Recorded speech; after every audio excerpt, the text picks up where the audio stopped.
Hello, friends. I have never met a person who wants to be sick, feel tired, depressed, or suffer. Nobody wants that. We all dream of being healthy, energetic, cheerful, and happy. But at the same time, many of us create conditions for ourselves that allow illness to develop. Every third person who comes to see me asks, "Doctor, how can I avoid getting sick?" And the doctor answers honestly, "You will be sick until you change your lifestyle." Because certain conditions are necessary for good health, and no one can create them except you. Illnesses do not come from the street. 90 to 95% of diseases are acquired. That is, we grow them ourselves, through an unhealthy lifestyle, poor nutrition, stress, and emotions. Modern medicine is good and necessary. It treats diseases, but it does not give health. Even after treatment in the hospital, if a person returns to their old habits, the disease will return sooner or later. Giving people mountains of recommendations right away is pointless. They don't change anything. Small steps are important. Gradual changes work best. The first thing I always advise people to start with is nutrition. Establish a routine: breakfast, lunch, and dinner at the same time without snacks. For example, breakfast at 8 a.m., lunch at 1 p.m., dinner at 6 p.m.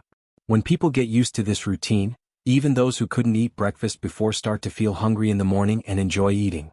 The next step is to eliminate unhealthy foods. This depends on what the person is dealing with: excess weight, high cholesterol, type 2 diabetes.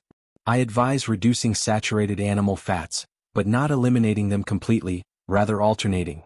Butter today, eggs tomorrow, cheese the day after tomorrow. And reduce sweets, buns, and pastries. A month later, the person comes back and says, "Doctor, I'm already eating according to the plan. I've eliminated unhealthy foods, my test results have improved, and I feel more energetic." The third step is water. 2 liters a day and a glass of hot water before meals.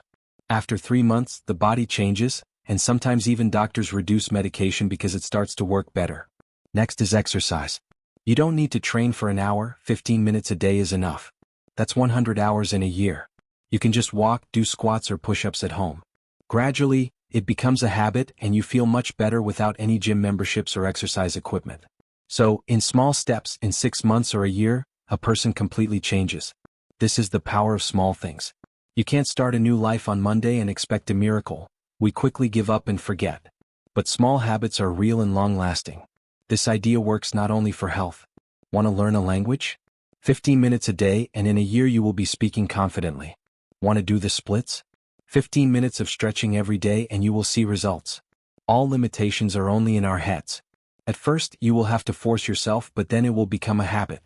Even your body will start to remind you, it's time to eat, it's time to drink water. Modern people rarely feel hungry because there is always food around. But this feeling is actually good for your health. Small steps change not only your body but also your worldview. My grandfather used to say, "What you see in your mind is what you get in life." I didn't understand his words when I was young, but now I see how it works. If we have negativity, fears, and anxieties inside us, we see the world in dark colors. But once we get rid of the negativity and start taking action, life changes. The same goes for you. The brain is plastic, habits can be changed.